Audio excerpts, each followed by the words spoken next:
Hello नमस्कार, मी सुप्रिया आणखी एका नवीन ब्लॉगमध्ये आपलं मनापासून स्वागत करते. तुम्हाला आजचा दिवस सुखाचा, आनंदी आणि आरोग्यदायी जावो. तुम्ही जी काही स्वप्न पाहिली असतील ती सगळी स्वप्न तुमची पूर्ण होत. त्याचबरोबर शुभ सकाळ सर्वांना. सकाळ सकाळची वेळ आहे आणि मस्त असे केस धुतले ना इतकं थंडगार वाटतं. आता सध्या ना उन्हाळा चालू झालेला आहे आणि उन्हाळ्यामध्ये ना आठवड्यातनं 2-3 वेळा केस धुतले ना तरीसुद्धा तासाभरात लगेच वाळून जातात. जसं की आपण थंडीमध्ये केस धुतो आणि ते लवकर वाळत नाही, दिवसभर थंडी वाजते. म्हणून थंडीच्या दिवसात ना माझ्याकडून म्हणजे आठवड्यातनं एकदा किंवा दोनदाच केस धुणं होतं. पण उन्हाळ्यामध्ये की नाही 2 दिवसाला केस धुतलीत ना तरीसुद्धा चालतात. मी धुते. आज आहे अक्षय तृतीया आणि अन्नपूर्णेचं मी पूजन करते. तर इथे तुम्हाला मी फुलं दाखवत होते. छोट्या कळ्या होत्या ना, सकाळी सकाळी काही उमलल्या नव्हत्या. मी जास्वंदीचीच फुलं घेतली होती आणि नेहमीप्रमाणे ना किचन कट्ट्यावर मी धूप असं रोज सकाळी सकाळी लावत असते. आजचा हा दिवस आहे ना अक्षय तृतीयेचा. तर आजच्या दिवशी आवर्जून अन्नपूर्णेचं पूजन केलं जातं. तुळशीला पाणी घालायला मी इथे बाहेर आली होती. तुळस बघा किती छान बहरलेली आहे. नुकताच सूर्योदय झाला होता. तर आजच्या दिवशी ना ज्यांच्या घरामध्ये ज्यांच्या देवघरामध्ये अन्नपूर्णेची मूर्तीची स्थापना केलेली नाही आहे किंवा अन्नपूर्णेची मूर्ती नाही आहे, तर त्यांनी आवर्जून आजच्या दिवशी अन्नपूर्णेची मूर्तीची स्थापना करायची आहे. किंवा तुम्हाला जर नवीन घ्यायची असेल तर तुम्ही नवीनसुद्धा घेऊ शकता आणि स्थापना करू शकता. आजचा दिवस मग तुम्हाला माहिती आहे सोनं खरेदीसाठी, दान करण्यासाठी, हे सगळं करण्यासाठी, शुभ काम करण्यासाठी आजचा दिवस जो आहे तो खूप खूप महत्त्वाचा मानला जातो. जसं की मला पण आता छोटी मोठी खरेदी करायची आहे. तुम्ही ब्लॉग कंटिन्यू करा म्हणजे मग तुम्हाला कळेल की मी काय घेतलं आहे. आणि आता की नाही आज नेहमीपेक्षा 2 माणसं जेवायला जास्तच असतात घरामध्ये. तर आपले पूर्वज म्हणून आपण की नाही एक्स्ट्राची 2 माणसं जास्त जेवायला बोलवलेली असतात. आता ज्यांच्याकडे माणसं जेवायला येत नाही किंवा कोण म्हणजे ऑप्शनच नसतं, बोलवूनसुद्धा माणसं जेवायला येत नाही, अशा वेळेला काय करायचं आहे, सरळ नैवेद्य करायचा, गाईला पान द्यायचं आहे. आणि जरी माणसं जेवायला आली ना तरीसुद्धा आजच्या दिवशी आपल्या अंगणातले कुत्रे असतील, मुकी जनावरं असतील, गाईला तर नैवेद्य द्यायचा पण त्यांनासुद्धा द्यायचा आहे. एक नैवेद्य तुळशीलासुद्धा दाखवायचा आहे. एक नैवेद्य आपल्या गावदेवातले म्हणजे गावदैवत असतं त्यांना दाखवायचं असतो आणि एक नैवेद्य आपल्या देवघरात कुलदैवतेला, असं सगळीकडे नैवेद्य दाखवायचा असतो. आपल्या पितरांनासुद्धा आज नैवेद्य दाखवायचा असतो. आणि आमच्याकडे ना कळसा आणि कळशी म्हणतात. कळसा आणि कळशी म्हणजे मातीची 2 अशी मडकी मिळतात. तर ती ना स्वच्छ धुवायची, त्यामध्ये पाणी भरायचं आणि त्याचं पूजन करायचं असतं. त्याला बुक्का लावायचा असतो किंवा गंधगोळी लावायची असते. असं करून पूजन करायचं असतं. प्रत्येक भागामध्ये ना पद्धत वेगवेगळी असते बरं का. तर आता मी त्या स्वयंपाकाला सुरुवात केलेली आहे. सर्वात आधी ना मी पीठ मळून घेतलं आणि एका डब्यामध्ये ठेवून दिलेलं आहे. आता ना पलीकडे मी फक्त मुगाची डाळ शिजायला घातलेली होती आणि फक्त मला मुगाचंच आज वरण करायचं होतं. आज मी पुरणपोळीचा स्वयंपाक करणार नव्हते. चला म्हटलं आता स्वयंपाकाला लागलेले आहे तर स्वयंपाकसुद्धा तुमच्याबरोबर शेअर करते. जसं मी कसं पटपट करते. आणि व्हेज स्वयंपाक असू द्या किंवा नॉनव्हेज असू द्या, एक तासाभराच्या आसपासच माझं पटकन आटपतो. आणि आमच्याकडे ना आता ज्योत घेऊन मुलं आली होती. त्या दिवशी शिवजयंतीसुद्धा होती.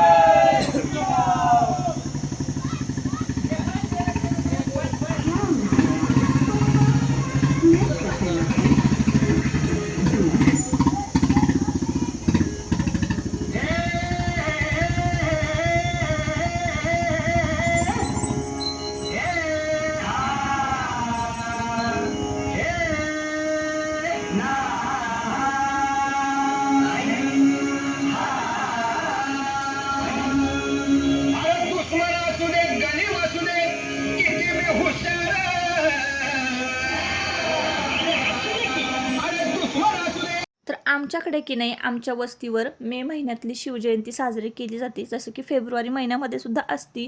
आपण सगळेच शिवजयंती साजरी करतो. पण आमच्या वस्तीवरची जी तरुण मंडळी आहेत, म्हणजे हे ट्रक तुम्हाला दिसत असेल तर ट्रक भरून तोरणा किल्ल्यावर गेला होता आणि तिथून ज्योत आमच्याकडे या वस्तीवर घेऊन आली होती. तर मे महिन्यातली जी शिवजयंती आहे ती आम्ही साजरी करतो.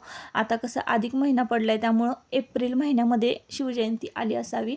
तर असो, आता इकडं ना माझा नैवेद्य वगैरे सगळं तयार झालं होतं. भात आहे ना नेहमी उलथण्याने आम्ही हलवतो. जी पण मोकळा पातेल्यामध्ये भात शिजवताना तर त्यांनी असा उलट्या उलटण्यानं भात हलवायचा, म्हणजे जास्त गिजगा पण होत नाही. आम्ही इंद्रायणी तांदूळ वापरतो. जसं की कोणाकोणाला कुकरमधला खायची सवय असते, पण आम्हाला कुकरमधला आवडत नाही. आम्ही पातेल्यातच शिजवून खातो. जसं की वरणसुद्धा तुम्ही बघत आहात, कुकरमध्ये नाही शिजवलेलं, आम्ही पातेल्यामध्ये शिजवलेलं आहे. असं केल्याने की नाही, आपण जे काही अन्नपदार्थ शिजवतोय ना त्याची चव जशीच्या तशी राहते. तुम्ही कुकरमधलं खाऊन बघा आणि असं उघडं पातेल्यामध्ये शिजवलेलं खाऊन बघा, चवीमध्ये खूप सारा फरक पडतो. गावचं ते गावचंच असतं. एवढंच की मी अशा पद्धतीनं शिजवते. आता आम्ही वरण केलं ना, त्यामध्ये मी टाकलेलं आहे साखर, हिंग, जिरं, मीठ आणि त्यानंतर थोडीशी हळद पावडर टाकलेली आहे. अशा पद्धतीनं बिना फोडणीचं वरण तयार झालेलं आहे. किती घट्ट झालेलं आहे तुम्ही पाहिलंत. कोशिंबीर झालेली आहे आपली मस्तपैकी. भातसुद्धा शिजलेलं आहे. आता कोशिंबीरमध्ये ना फक्त दही मिक्स करायचं होतं. कांदा, टोमॅटो आणि काकडी एवढंच घातलेलं आहे. थोडीशी साखर घातलेली आहे, मीठ घातलेलं आहे आणि चाट मसाला जर तुम्हाला आवडत असेल तर घालायचा कोशिंबिरीमध्ये. मस्तपैकी थंडगार अशी आपली कोशिंबीर तयार झालेली आहे. हे असं साधं जेवण ना मला खूप आवडतं. भात बघा किती छान शिजलेला आहे आणि मोकळा शिजलेला आहे. वरण बघा एकदम घट्ट झालेलं आहे. यावर तुपाची धार घ्यायची जेवताना. आणि मग त्यानंतर आजचा जो बेत होता ना, आम्हाला आंबे काही मिळालेच नाही, म्हणजे मार्केटमध्ये जाताच आलं नाही, म्हणून आम्ही आज आमरस केला नव्हता. सोबतच ना बटाटेसुद्धा शिजायला घातले होते, म्हणजे बटाट्याची भाजी, आमरस नव्हता म्हणून मग खीर केली होती नैवेद्यासाठी. आणि वरण भात असा बेत होता आजचा आणि कोशिंबीर. त्यानंतर ना मी तांदूळ भिजत घातले होते सुरुवातीला. तर हे 15 मिनटं तांदूळ भिजवून घेतलेले आहेत. खिरीसाठी तांदळाची खीर करणार आहे आज. जर समजा आंबरस नाही जमला करायला तर खीर करायची तांदळाची खीर ही पितरांच्या नैवेद्यासाठी, कुलदैवतेच्या नैवेद्यासाठी आवर्जून केली जाते. बदाम किसून घेतलेले आहेत, खोबरं घेतलेलं आहे, सुकं खोबरं किसून. तुमच्याकडे जर नारळ असेल, ओला नारळ घाला तांदळाच्या खिरीमध्ये. ओला नारळ एकदम म्हणजे असं भारी लागतो चवीला. तर इथं दूध उकळून घेतलेलं आहे मी अर्धा लिटर. त्यामध्ये अजून थोडंसं पाणी जर ॲड केलं ना तरीसुद्धा चालेल बरं का. आणि तांदळाची खीर खूप जणांना आवडते, खूप जणांना, म्हणजे आमच्याकडे जेवढी पण मंडळी आली होती ना जेवायला, तेवढ्या सगळ्यांना तांदळाची खीर खूप खूप आवडली होती. आणि त्यानंतर मी काय केलं, दुधातच मी हे बदाम जे आहेत, बदाम आणि खोबऱ्याचा खीस हा शिजवून घेते. आणि संपूर्ण स्वयंपाक आता तयार झालेला आहे बघा. त्यानंतर मग मी हे तांदळाची पेस्ट जी आहे ती मिक्सरला फिरवून घेतलेली आहे. म्हणजे भिजवलेले तांदूळ आहेत ना, पाणी घालून वाटून घ्यायचे. आणि अशा पद्धतीनं दूध उकळलं की बघा, जसं मी मिक्स करते हळूहळू ती पेस्ट, तशा पद्धतीनं मिक्स करायची आणि हलवत राहायचं, नाही तर गुठळ्या होणार आहेत सगळ्या. आणि शेवटी मग वेलची पावडर घालायची आहे. तर वेलची पावडर घालताना सांडली माझ्याकडून थोडी. आणि वेलची पावडर उशिरा का घालायची, नाहीतर मग गरम गरम वेलची पावडर मिक्स केली की वेलची पावडरचा वास उडून जातो, म्हणून वेलची पावडर लास्ट शेवटला घालायची. आणि खीर आहे ना, आपण जेवायला बसतानाच ती म्हणजे हटून घ्यायची आहे तांदूळ, नाही तर मग तुम्हाला माहिती आहे तांदळाची खीर खूप घट्ट होत जाते. जेव्हा आपण जेवायला बसणार आहे तेव्हाच आपल्याला पेज या दुधामध्ये मिक्स करून ती पेज शिजवून घ्यायची आहे. तूपसुद्धा घातलेलं आहे आणि आता हळूहळू मी ती पेजना शिजवून घेते. जास्त घट्ट पण नाही पाहिजे आणि जास्त पातळ पण नाही पाहिजे. आणि आपण खाताना आहे ना, असं तांदळाचं मस्त स्ट्रक्चर असं जिभेवर असं लागलं पाहिजे. तर इतकी भारी लागते ना ती खीर. खूपच मला पण आवडते आणि सगळ्यांनाच घरामध्ये आवडते. तर इकडे सासूबाईंना मी हलवायला सांगितली. खीर वाढून घेतलेली आहे. सगळी ताटं तयार झालेली आहेत. तर एक थोडकीच रेसिपी मी तुमच्याबरोबर शेअर केलेली आहे. जसं की वरणाची केलेली आहे, वरण कसं केलं, खीर कसं केली, बटाट्याची भाजीसुद्धा झाली, कोशिंबीर झाली, सोबतच 2 पदार्थ होतं गोडाचे. श्रीखंडसुद्धा मी वाढलं होतं ताटात. तर अशा पद्धतीनं आपलं ताट जे आहे ते तयार झालेलं आहे. ठेचा करायला वेळच नव्हता, नाही तर कोशिंबीर ठेचा हा सुद्धा ताटाला असता. आणि 4 थाळ्या मी तयार करून घेतल्या आणि सगळ्यांना जेवायला वाढलं. सगळी पोटभर जेवलीत. पण मात्र एक काम जे आहे मी जे रोज करते तेच मी आज तुमच्याबरोबर शेअर करणार होते. बघा इकडं की नाही कावळेच नाही, कावळे मी तुमच्याबरोबर एकदा शेअर केले होते की कावळे येतात, पण भरपूर सारे पक्षी येतात. बघा तुम्ही, जसा नैवेद्य दाखवला आणि मी चपाती ठेवली तशी पाखरं लगेचच जमली खायला. आणि इतकी पाखरं होतीत ना, वेगवेगळ्या प्रकारच्या चिमण्या, असंख्य चिमण्या, साळुंक्या इतक्या येतात ना इथं. आणि मी ठेवलेली चपाती इतकी भारी ती खातात ना, हे बघूनच म्हणजे इतकं भारी वाटतं ना. आता पुढच्या वेळेपासून की नाही चपाती थोडीशी मिक्सरला बारीक करून मग ठेवत जाणार आहे.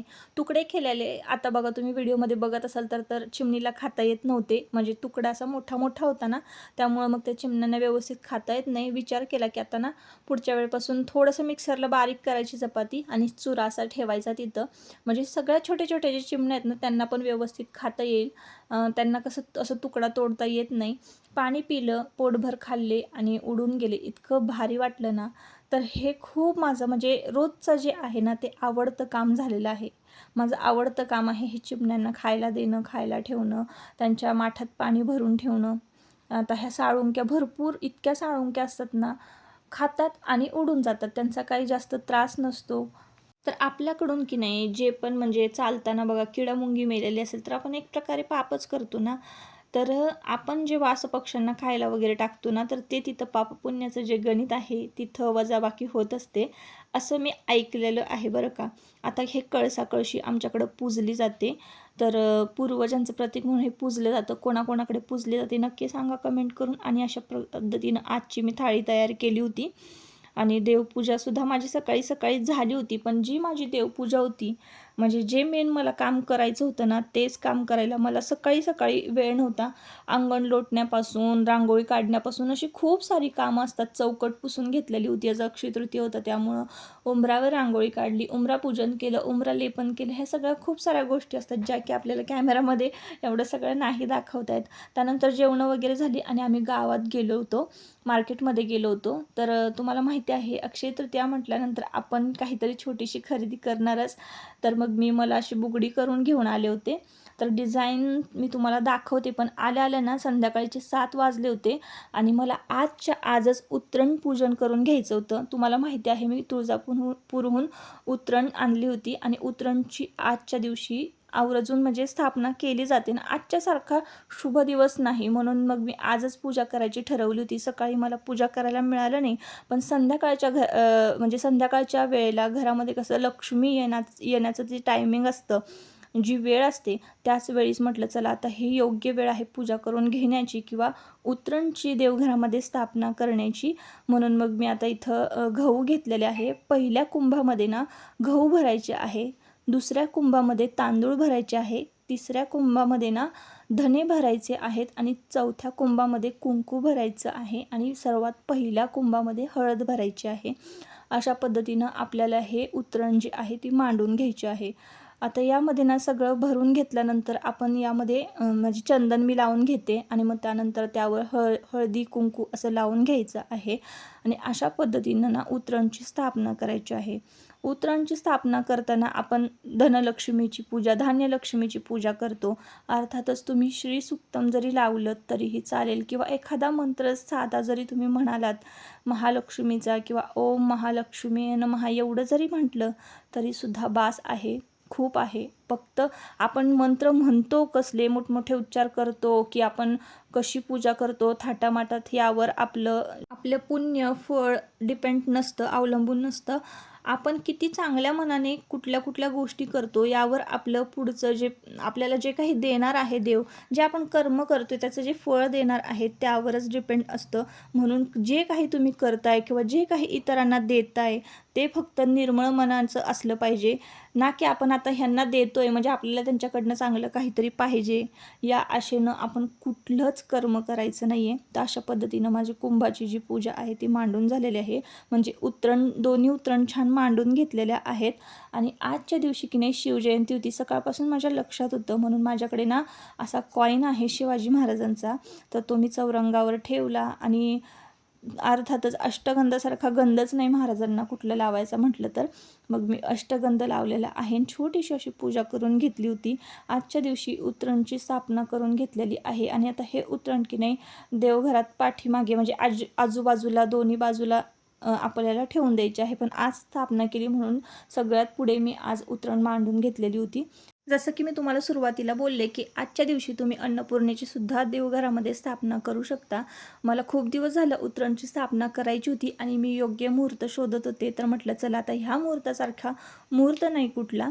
तर चला मग आता आजचा व्लॉग असा होता. तुम्हाला आजचा व्लॉग आवडला का? तुम्हाला आजच्या व्लॉगमध्ये कुठल्या गोष्टी आवडल्या नक्की मला कमेंट करून सांगा. आणि जर आजचा व्लॉग तुम्हाला आवडला असेल तर नक्की आपल्या चॅनलला सबस्क्राईब करा, व्हिडिओला एक लाईक करा आणि हाईप देखील करा. परत आपण पुन्हा भेटूया नवीन एका व्लॉगमध्ये. तोपर्यंत स्वतःची काळजी घ्या आणि मजेत राहा.